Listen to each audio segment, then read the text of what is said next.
All right, so welcome again, everyone, and thank you so much for being here. My name is Michael, and my colleague Juan and I are joining from an organization called Daybreak Health. And tonight we are going to be talking about anxiety, specifically anxiety in teens and how we can better understand and support to help kids work through some of these big feelings.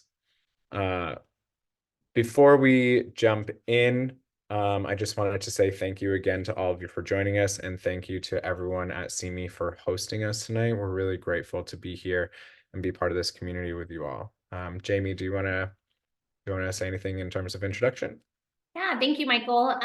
So I think we are going on our fourth year with partners with Daybreak. I failed to mention that last time we had a session. So welcome, parents. I'm Jamie Snodgrass. I am the Assistant Superintendent of Instruction and Pupil Services, and we are proud partners with Daybreak Health. And one of the services that we partner with them is to have parent sessions. We want to respect your time. And we know that sometimes coming in person to learn about much needed issues with your children is hard. And so providing these Zoom sessions throughout the course of the second semester is something that we're working to bring to each of you. So we had a session on a similar topic earlier this week that was geared toward elementary students, and it went off fabulously. So I'm looking forward to this session geared toward our secondary students. I am also pleased to introduce Serena Nguyen, one of our district social workers. So I'll turn it over to her so she can introduce herself. Hi, everybody. My name is Serena Nguyen. I'm one of the district's social worker for Simi Valley Unified.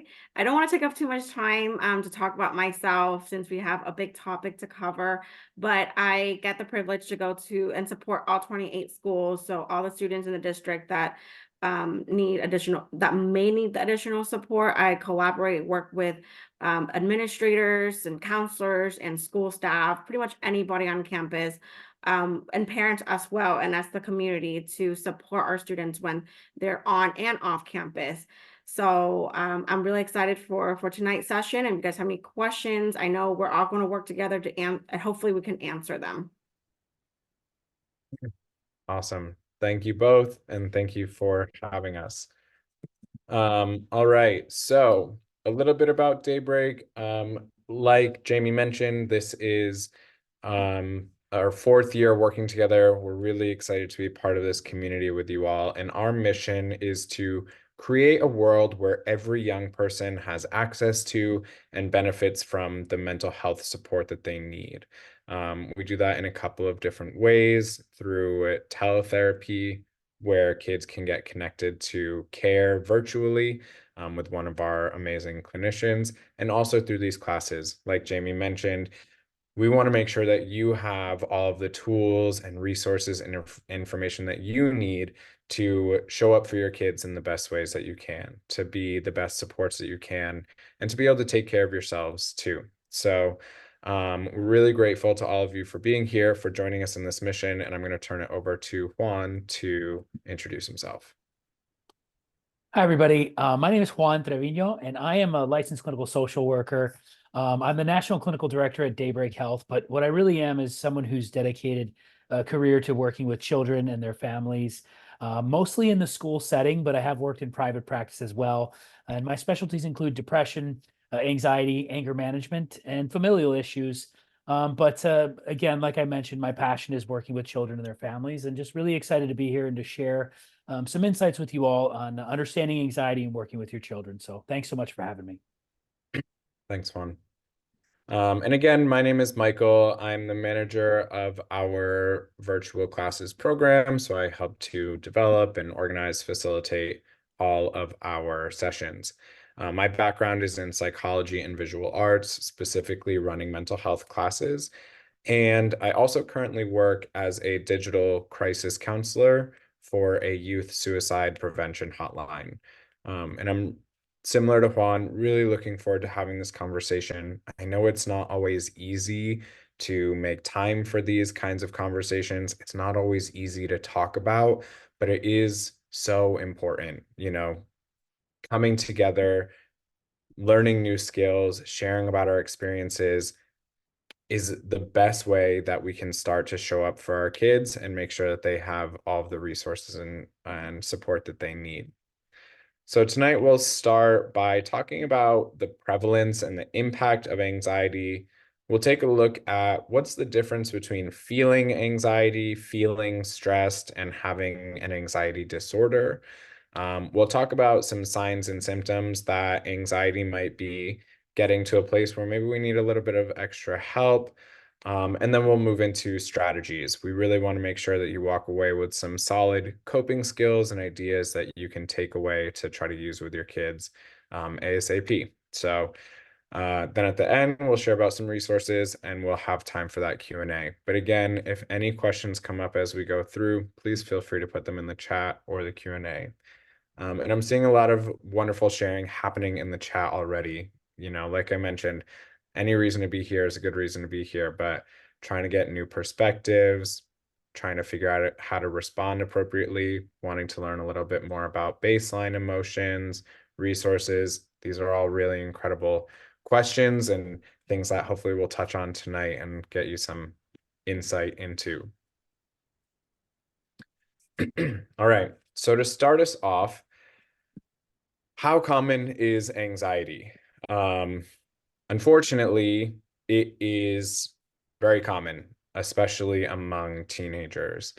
So we looked to the National Institute of Mental Health and the American Psychological Association for some insight into how many kids are struggling with anxiety. And according to the National Institute of Mental Health, about 32% of teens are estimated to have an anxiety disorder.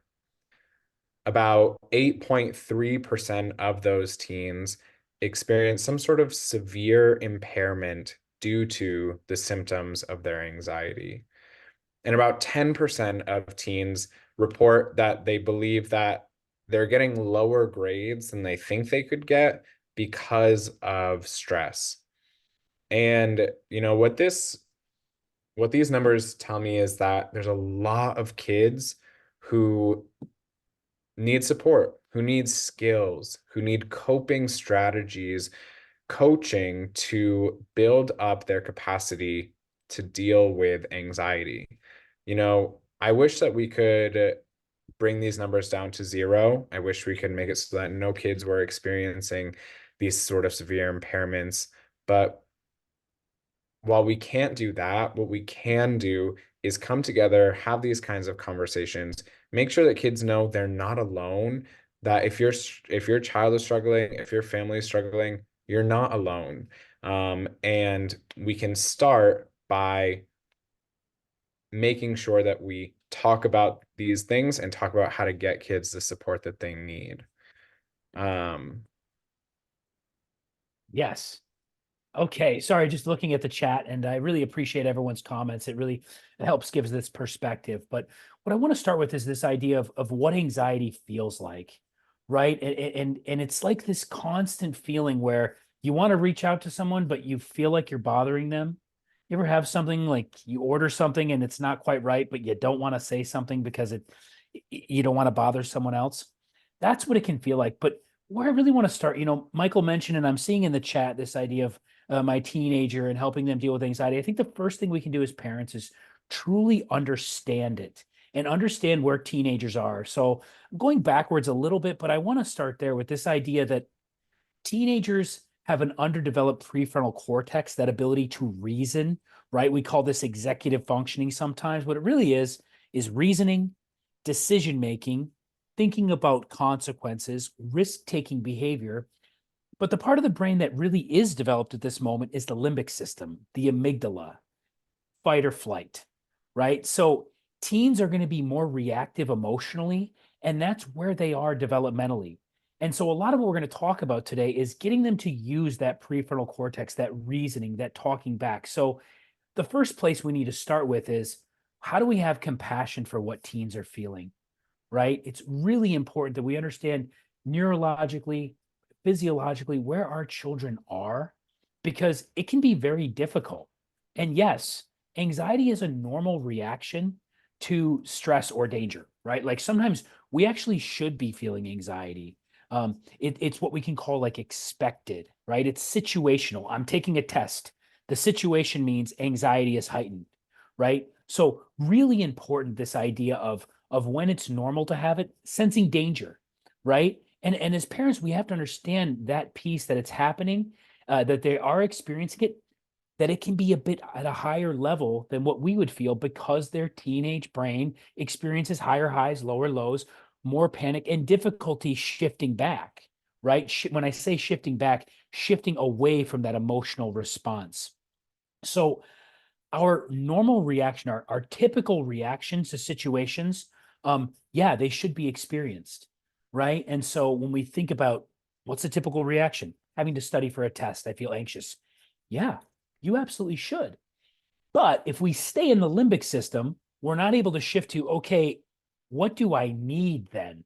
And so something I want parents to take away here and educators is this idea that anxiety, emotions are information, right? They're information and not instructions on what to do. Think of your dashboard on your car. When your tire pressure is low, bing, flashlight, right? Tire pressure low. Rather than just, oh my gosh, yes, it causes anxiety. What does it lead us to do? Hey, I better put some air in the tires here. Similarly, emotionally, these responses, typical responses to anxiety is, all right, I need something. I should study for this test. I should get moving so that I'm not late, right? However, emotions being like a regular response, we know teens can respond higher and lower. When that response or that discomfort is happening for longer periods of time, right? It's no longer temporary. It's persistent and across a longer period of time. It's happening more often and functioning is impaired. It's incredibly important. When functioning is impaired, we know we could be falling into this realm of like, hey, we might want to seek some support. If it's lasting longer than weeks or it's going on for months and our children are having difficulty attending social activities or wanting to attend school or isolating, those are signs that, hey, this is crossing over from like a temporary emotion to something that's going to require more attention, all the while recognizing where our teens are very susceptible to high emotions, low emotions. And I'll give you an example. Teenagers experience more pleasure, but more simply put, and I like to connect this with parents and educators, cologne or perfume. To me, it's like you smell, it's like, ooh, that's very powerful. Teens love it. Sour candy. Yeah, that's where they are in the limbic system. It's more susceptible to these high highs, low lows, right? But when it goes on for longer periods of time and it's more common and it's affecting how your child thinks, feels, behaves for persistent, lasting months, then we need to look in, hey, this is something we should look for help. But the great news is this is very treatable, very treatable. We're going to talk about that, not just like therapy treatable, but we can work with our children and provide them with coping skills. So we're going to get into that a little bit later. I want to cover some different types of anxiety that are much more common as well, right? So I feel like it's important to put these into buckets. Now, this is not the purpose of this isn't to say I'm diagnosing my child or I'm giving diagnoses. These are just common types of anxiety that children can deal with, right? And so the first type is this idea of generalized anxiety. And this is more like persistent worry about everyday concerns. Sometimes there's physical symptoms that will accompany this, like restlessness, fatigue. You know, you might have tummy ache or difficulty concentrating because of this generalized anxiety, right? Often generalized anxiety is very, very treatable. And I'll talk about this idea of like what we expect to happen may not be what's realistically happening. Okay. So this can lead to a lot of discomfort all day long. You know, I shared what some of this feels like. The second sort of anxiety is around social situations, right? Now, again, there's more than this, but these are the main buckets these fall into.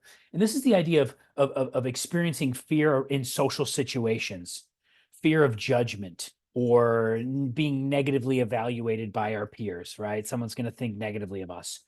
Also, going back to who our teenagers are, the teenage development says that teens, if you have a teen at home, when I say this, you're going to be like, really? Hopefully this makes sense.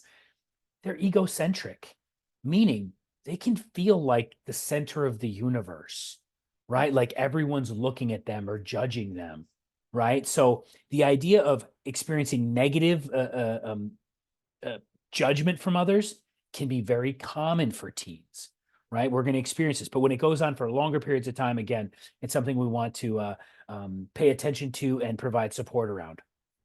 The next type would be like specific phobias.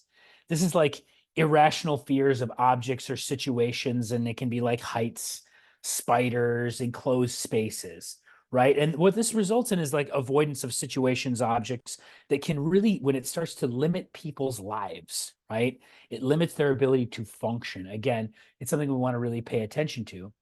And these different anxiety, these different types of anxiety or disorders can exist with or without panic, right? And this is like a panic attack. Many of you may have heard of this before, or this like really sudden, intense episode of feeling really uncomfortable, like you have to escape. Or if you've had a panic attack before, it can be a fear that the panic will start again, right? Or a situation might trigger that.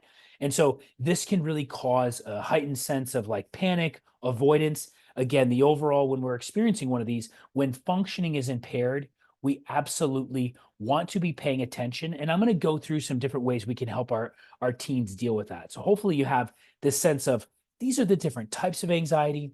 Some of this is going to be the normal teenage experience, whereby higher highs and lower lows. But when functioning is impacted, we really want to pay attention and provide support, intervention, coping skills, and all of these are very treatable when we're working with children. So I'm going to kick it over to Michael to talk about some of these signs of anxiety in youth. Yeah, and I see a question that came in the chat, and I want to I'm going to talk about some signs of anxiety. And somebody asked, how can we tell the difference between anxiety and depression? And first, I want to start by talking about what are some of the signs of anxiety, some things that we can be on the lookout for. And then we can talk about maybe how that differs from depression. But when we're looking at anxiety, some of the signs that we want to be on the lookout for are big changes in mood. You know your kids best. You know what their baseline is. And that baseline might shift as they move into their teenage years. Maybe different parts of their personality are developing, they're developing their independence. So some changes in mood can be expected.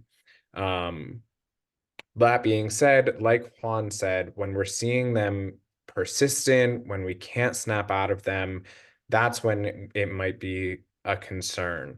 And changes in mood don't just have to include anxiety. Although if you're seeing worry or panic or stress that is persistent, that might be a sign. But also signs could include things like irritability. When they're running at they're at max capacity because they're overwhelmed by their anxiety all the time, they might be a lot more easily irritable. They might be experiencing some numbness or some sadness. So be on the lookout for those big changes in mood, and that's going to be one of the biggest indicators. And second to that is their behaviors, because our moods influence our behaviors. Our behaviors are ways that we communicate what we need. And teens don't always know what they need or what they're communicating. So sometimes their behaviors might reflect things they need that they don't even know that they're asking for. For example, anxiety is really physical. We feel it in our bodies. It is something that can affect our stomachs. Maybe it's giving us stomach aches. Maybe it's giving us headaches. Maybe it's causing our shoulders to be really tense, and we're feeling different parts of our bodies. Maybe they're going to the nurse more often or complaining of feeling sick. These things might be a result of feeling anxiety, and they might not even know that. Maybe there's an increase in use of substances. Maybe they are drinking or they've started smoking, and they're doing that more and more as a way to deal with their feelings of anxiety, maybe self-medicating, as we would call it.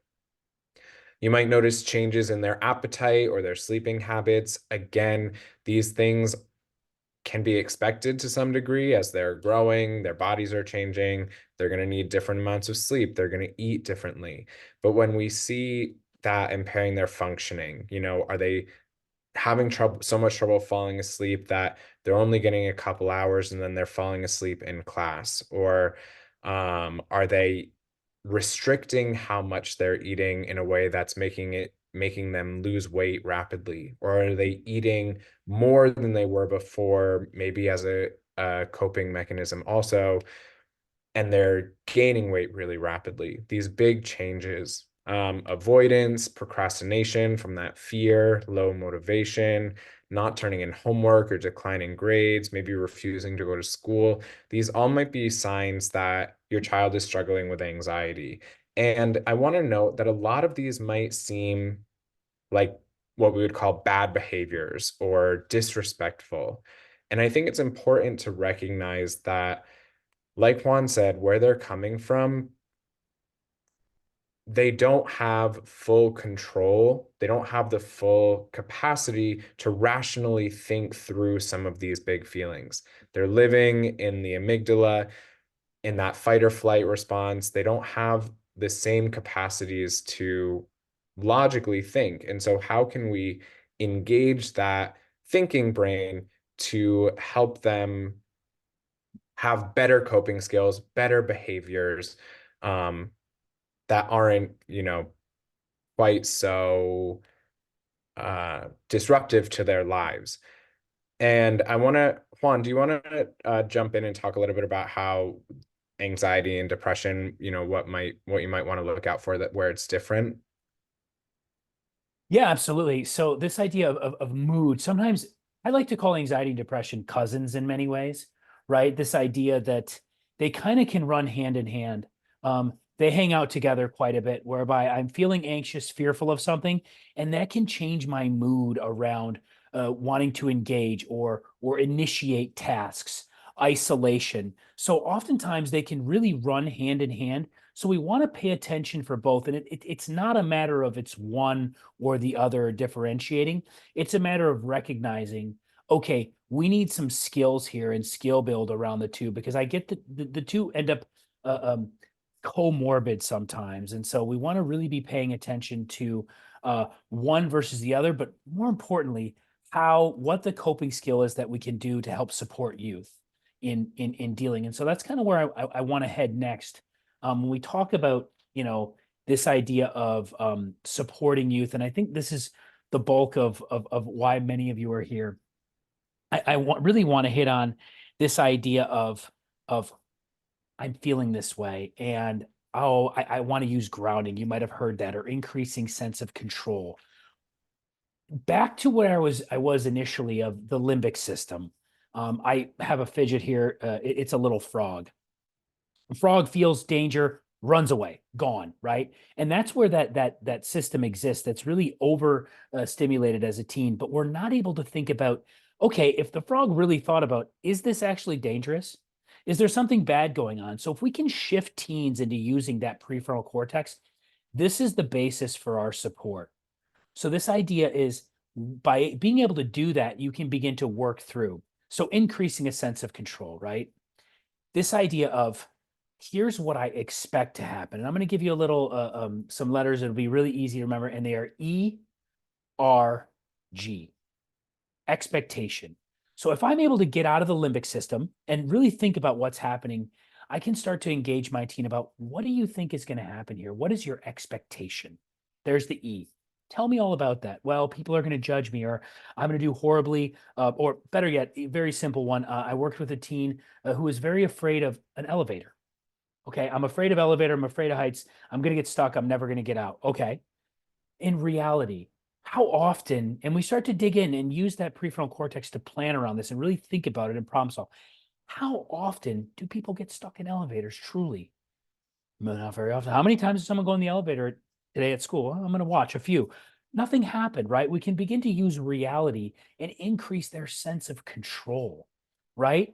And the good news, if the elevator did get stuck, there's a phone in every elevator. It's the law. And you have your cell phone and so on and so on. So we take the expectation and we're able to think through that prefrontal cortex with the reality of the situation and the good news. Also, reminders that the sensation will end. When was the last time that you were anxious? How long did that last? But the only way we can access that rational thinking is by grounding in the present, is by switching from the limbic system to that prefrontal cortex. And we'll talk about how to do that. And then being able to really explore the negative thinking. Where does this come from, right? Is it based in reality? The overarching goal is to really support them through that. And so Michael kind of mentioned, it's incredibly important as parents and educators working with teens that we also recognize what is their emotional response? What does their anxiety elicit in us? How do I show up to the party when my teen is anxious? Does it make me anxious? Do I immediately shut them down like, you shouldn't feel that way? That's nothing compared to what I had to deal with. Am I truly listening or am I shutting that down? Is how I'm approaching this, allowing them to truly think through that? So, and I should have started with this. This is my job.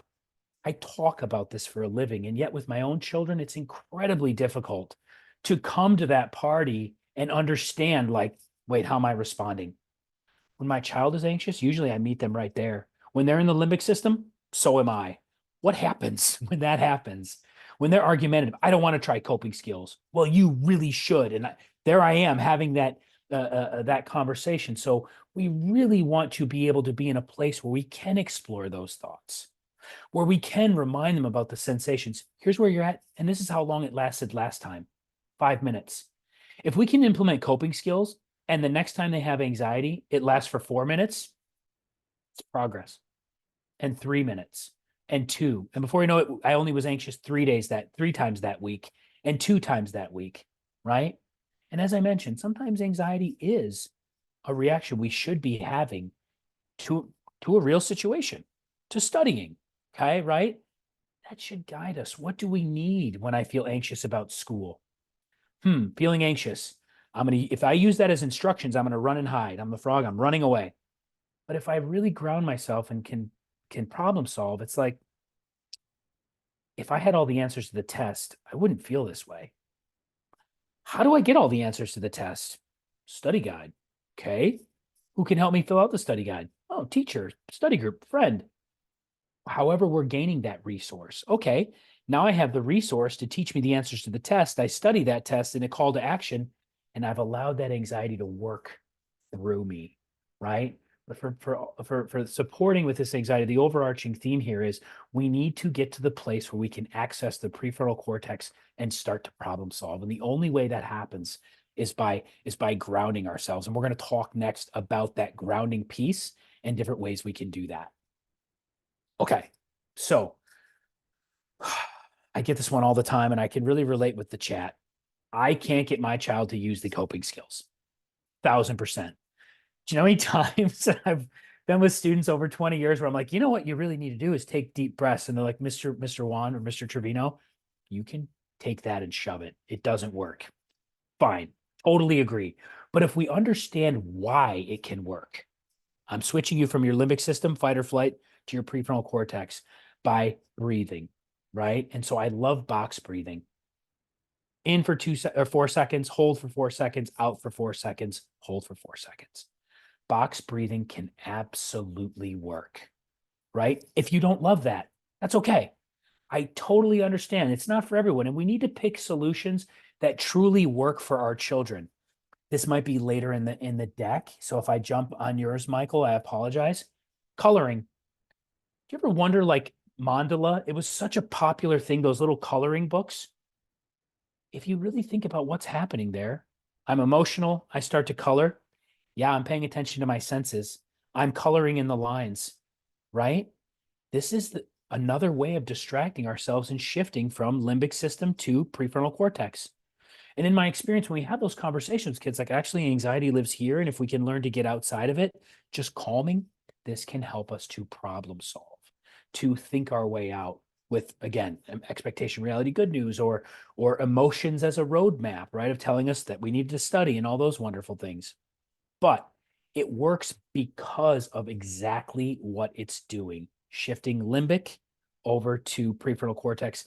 And I know many of you have heard this idea of mindfulness, right? Mindfulness. When I'm much older, my idea of mindfulness was waiting at the bus stop and watching it rain, paying attention to the rain. That's exactly what I was doing, by the way. Like, people say their anxiety is more prevalent. I was like, yeah, that's because when I was a kid, you had to just sit and be bored.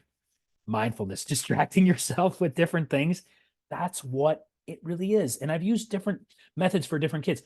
I've had children put a Skittle in their mouth. Tell me how that feels. Oh, it's melting. What flavor does that feel like? Lemon, huh? What color would that be? Oh, yellow. Okay. So now again, we're using our senses to get out of the limbic system. And now that we're calm, we can begin to access that prefrontal cortex or thinking our way through. I'm going to pass it over to Michael to do another type of grounding technique that he's going to talk about that can also be additional ways of connecting with your body. Yeah, and I think part of the reasons that breathing techniques work, like Juan mentioned, are because they bring oxygen to our brains. They bring oxygen to our central nervous system and help to calm them down. And so there are a lot of breathing techniques that can be really helpful.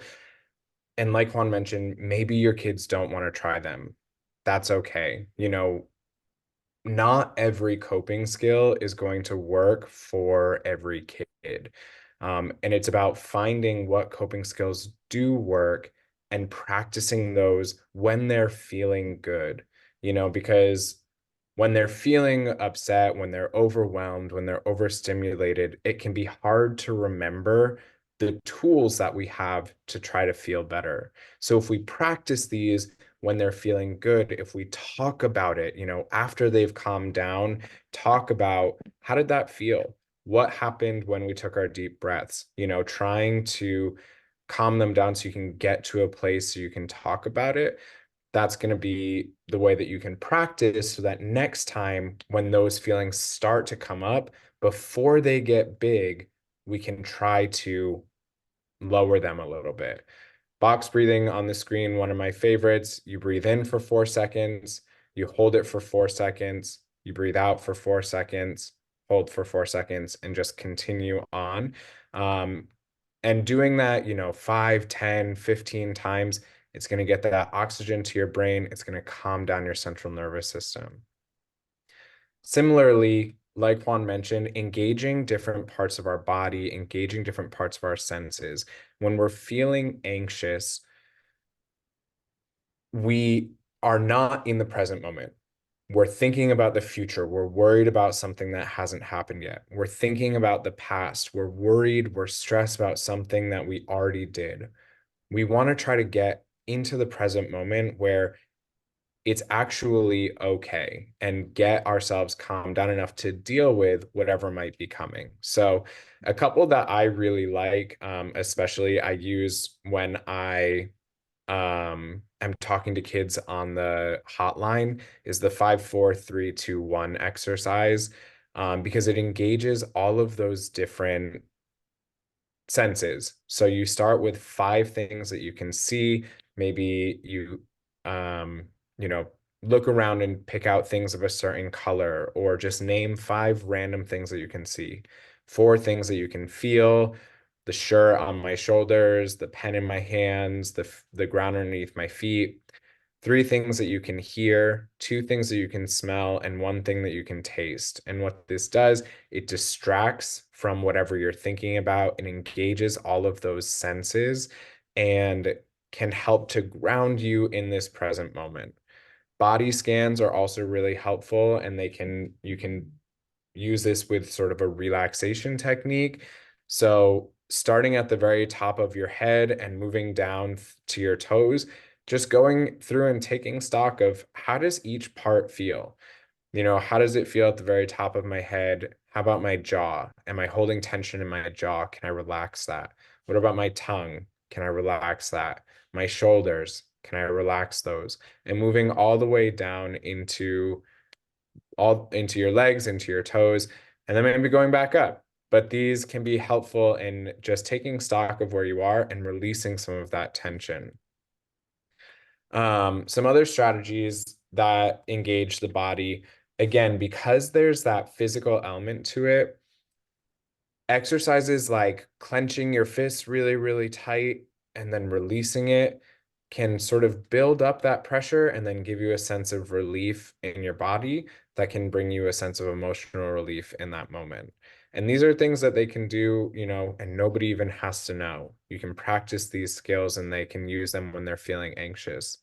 Maybe rubbing their palms together or stomping, maybe going for a walk, exercising or stretching, using their bodies, taking a shower, a bath, splashing cold water on your face, drinking something hot or smelling something. All of these are different ways that we can engage the senses, try to ground in the moment. And that can, like Juan mentioned, like we've talked about, it can lead to a place where they can engage with the reality, where they can get out of that place of future thinking and engage with what's happening right now. So again, I think, finding what works for your child and helping them to do that and do it when they're feeling good, get that practice in. I see somebody, or Serena put in the chat that coping skills take time and practice. When they say they don't work, you have to practice it. You can't just do it one time, take one deep breath, and that's going to fix it, but practicing and noticing when those feelings are coming up, trying a coping skill, seeing if it works. If it doesn't work, try a different one next time. And there's some more ideas. Juan's talked a little bit about some of these, but more ideas for trying to calm down in those moments of anxiety. Yes. Okay. So I have talked about, but I wanted to shift gears a little bit and talk about that idea of resistance. I think it's incredibly normal for teens to have a level of resistance to, this doesn't work for me, or we model and it's like, this should work. Why isn't it working? And I think it can be incredibly difficult as a parent because it's frustrating. We want to help. Incredibly frustrating. But for some teens, I've had success working with parents and starting with the goal. What would you like? What's your idea for what would be a coping skill? If it did work, what would that look like? And let's start with the goal. This is what we'd like to have happen. From there, we can talk about education on anxiety. So being here today and learning about the limbic system and the prefrontal cortex is incredibly important because awareness of anxiety can really help to empower individuals to handle it better. So being totally aware, having a stronger sense of this and learning about anxiety, right? And recognizing, listen, if that one doesn't work, plan A, let's try plan B because we still have the goal. Oh, plan B didn't work, plan C. Again, practicing it to Serena's point, I think is really important. So, but also exploring alternatives and recognizing something works a little bit differently for everybody, I think is really, really important. Now, if after that piece, you're trying different things, your child's trying different things, and they're still, continue to struggle, and this is impacting, functioning, I do think, and this is where we can kind of shift, Michael, if you want to advance a little bit, it's like, okay, when do I need to seek help? At some point we can try things, and it's okay to say, I think now might be the time where this has been persistent, severe, you're trying different coping skills. It may be the time to talk to a counselor or a therapist to provide something that's more personalized to your needs, right? Or perhaps even explore underlying issues that could be contributing. Now, what's important to me when we talk about seeking professional support, and I'm going to say this, and I hope Ms. Wen and Dr. Snodgrass agree, evidence-based approaches that we know work. And one of them is cognitive behavioral therapy, right? Knowing how our thoughts impact our feelings and actions, and how the three are really interrelated. So seeking professional support and giving evidence-based practices that are tailored to those individual needs is incredibly important. They're absolutely accessible, and your child. So please don't hesitate to reach out to someone at school. I know Miss Wen said she's at a lot of schools, visiting. So that's a great resource. And also know when you collaborate or consult with one of these folks, well, they're going to be able to keep your privacy at paramount. So you have privacy, you can talk through these things, and there are resources that we can link you with. So it's incredibly important. We can tailor those. And it's like, look, I've tried all these things. Then it might be time to talk to someone else about the types of supports that are available. And know that the sooner we can start with treatment, with interventions, the better the outcomes. And that therapy is not forever, right? There is a beginning, a middle, and an end. And we can address what's going on. We can teach skills around it and have positive changes for your child, particularly if they've tried lots of different things and it's persisted for symptoms that persisted for long periods of time. So I really want to highlight, know your children, know that there are resources, and getting them is not a forever thing. Therapy is voluntary. You can always back out of it. And if you meet with a therapist, say, hey, Mr. Trevino, it didn't work. He's not for me.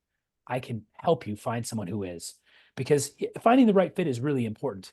And to say, well, it didn't work with Mr. Trevino, perhaps there is someone else that it could work with, and we can help you do that. So please do not be shy about accessing. And this is where I get to pass it over to talk about some of those resources. Yeah. So, of course, we could talk about this for a very long time. And I want to make sure that we leave you with knowing where to go if you need additional support. If you're looking for more resources for yourself or looking to connect your child with somebody who can help them practice some of these coping skills, build up their coping skill toolbox, as we like to call it. There's a lot of really wonderful resources available through your school district. Jamie and Serena are two of a lot of really incredible people who are working to make sure that your kids have the care and have the support that they need. And so I'm going to turn it over to Jamie to talk a little bit about what those resources are and how you can access those. Thank you, Michael and Juan, for a great presentation. I am not the best suited to speak to this. Definitely it's Serena. But up here on the screen right now is our Simi Valley Schools resources. We are under a bit of construction on our webpage, but there are numerous resources that you can put into just the search feature. And if you put in counselors or counseling, you're going to be able to reach this site. So I'll actually turn it over more to Serena so that she can speak to the resources that we have within our district, but also there's resources that we can get you connected with within the community if we're not able to provide enough. Yeah, so I get the luxury and I love being able to travel from school to school, but the one thing that is hard is being present specifically for one school. What I would suggest is if your child is struggling, if you are struggling yourself to find that support for your child, please start with their counselor or just somebody that they trust on campus, an adult on campus. And from there, I work with the counselor to determine what's a good place to start with this student. Is it possibly a referral to Daybreak? Is it a referral for one of the social work interns, or maybe to outside community resources like Ventura County Behavioral Health? So it really determines on the level of needs and what the child and the family is looking for. That's where we would go. Yeah. And, um, like I mentioned, I think the most important thing is don't hesitate to reach out. If you are wondering if maybe your child needs help, or if you're feeling like, it could help, but you're not sure, reach out. They'll be able to get you the support that you need or point you in the right direction. I And do with want that, I'm so sorry. I do want to add, I know that there are some concerns like from parents, like, oh, I don't want to expose my child or for my child to know that I'm telling on them. We have the We Tip, that's our anonymous tip line. If you just let us know what you're worried about, then we could start from there and we can just let them know, hey, like a friend or peer or teacher have noticed X, Y, and Z that this is happening. Um, and start from there. So, but at least we are aware and that we can offer some type of support in a different way without, I guess, exposing the parents. But we still want to work with the parents. It's very important in the work that we do. I always include parents because you guys are important. They get to work with us for 1 hour a week and they go home to you. So working with you and having that partnership is what I truly believe can really make a difference. Yeah, I love that. It's the whole reason why we run these kinds of classes, is making sure that everyone in a young person's life has the tools, the resources, the information. And hopefully there are some skills in here that you might be able to use for yourself too.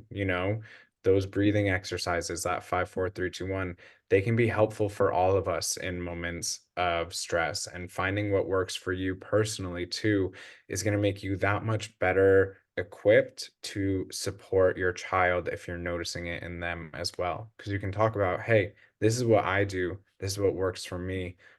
How can we find some things that work for you too? What worked for you the last time you felt this way? What are some things you might want to try? And let's do it together. So hopefully maybe you found some tips for yourself as well. Yeah. And with that, I want to move into question and answer. We've got about 10 minutes left. And like I said, we want to make sure that we get you all the information that you need. So if you have any questions on things we've talked about, if there are specific situations that are struggling with, or maybe want some support on, if you have questions about resources or, what happens in therapy, any questions that you have, we are more than happy to answer. So feel free to put those questions in the chat.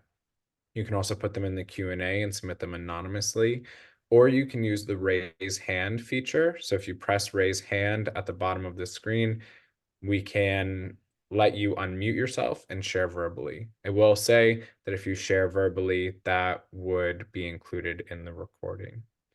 But if you have any questions, please feel free to put those in the chat now. We would really love um,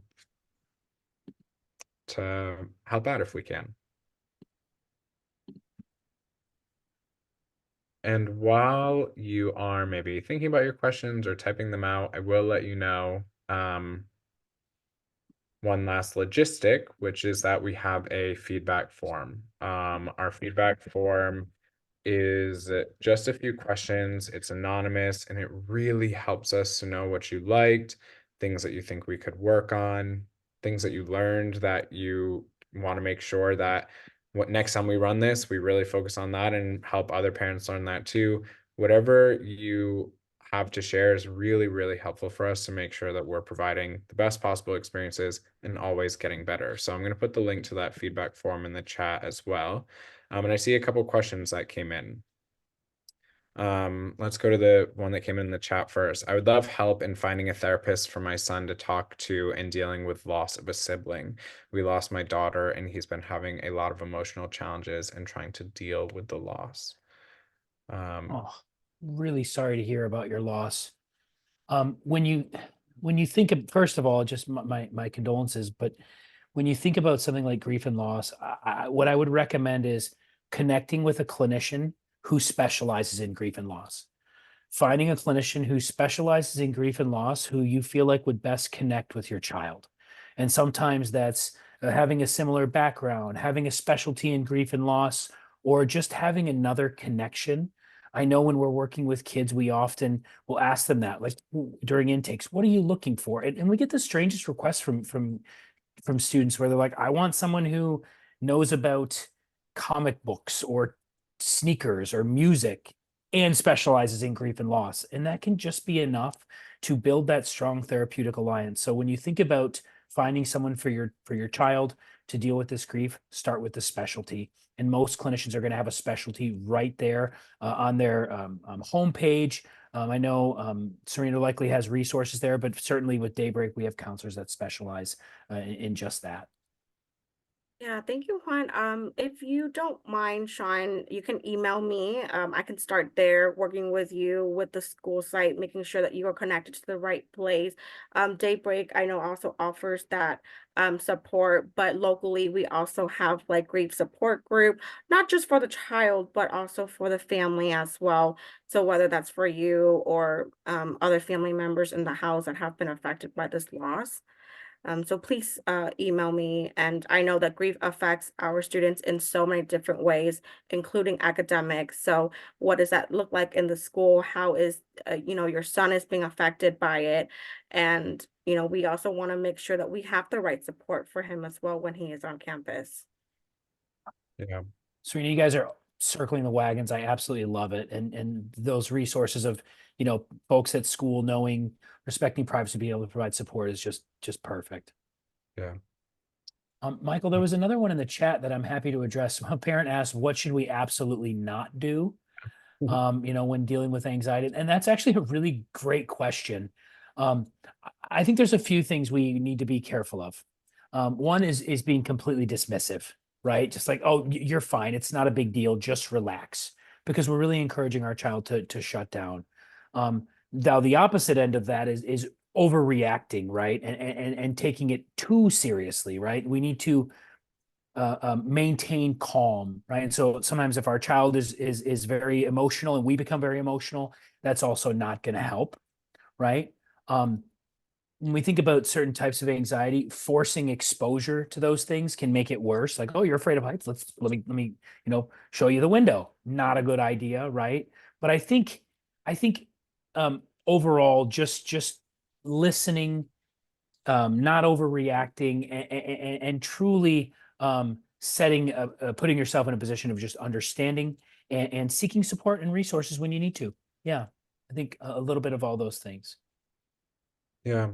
And I think when it comes to validating, we can validate someone's experiences or feelings even if we don't understand them. So even if it feels like it doesn't make sense to you, you know, that sounds really hard, or I hear that you are struggling with this.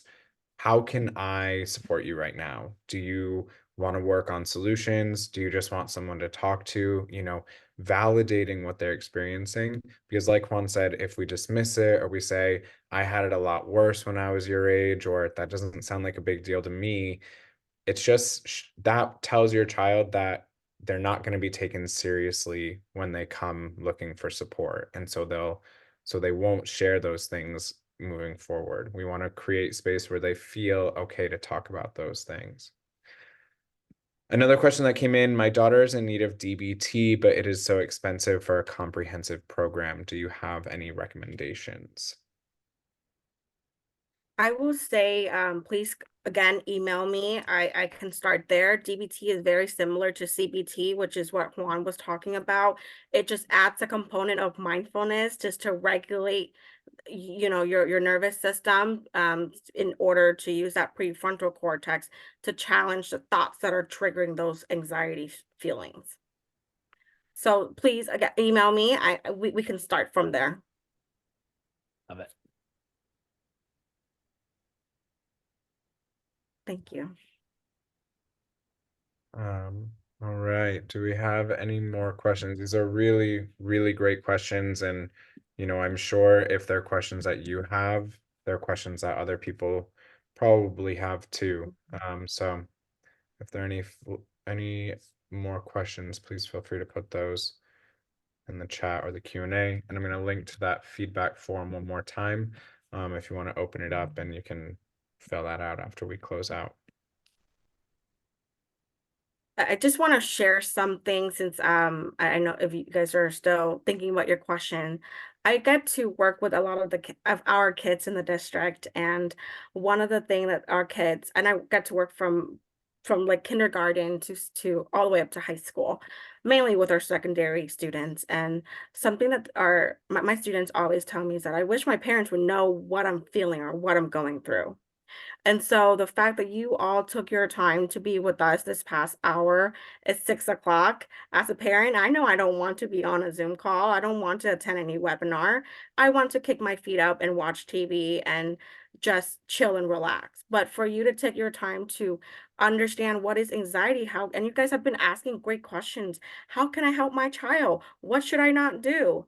These are some things that like their students coming to me saying, I wish my parents would know. So take what you know today, brag about it. I learned something today. Let me like I know, and start where your child is at, whether they're ready for to talk about it with you, or they're ready to jump and find a therapist. Start where they're at. But just know that they're very grateful that you're taking the step to try to understand what they're going through and being there for them.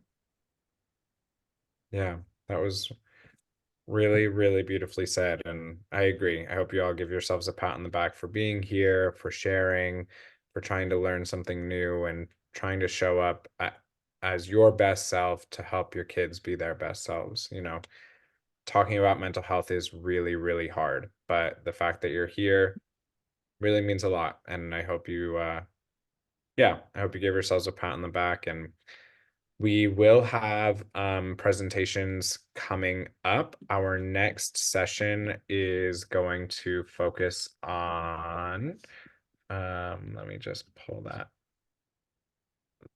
up so I make sure I say right. Our next session is going to focus on understanding changes in your child's behavior. I will send out a link to register for that in the email afterwards, and I'll also put a link to register for that in the chat. So we'll talk about that in our next session, and then our last session for the year that will happen later on in May will focus on communication with your child. So if there's things that you want to see, feel free again to put them in that feedback form. It'll help us make sure that we're getting the right information to you when you hopefully are able to join us next time. So thank you again for joining us. Thank you both Serena and Jamie for hosting us and for all of the incredible work that you're doing, getting kids connected to care. And thank you to our interpreters. Really means a lot having you here and opening up accessibility for all the families in our community. So thanks, everyone.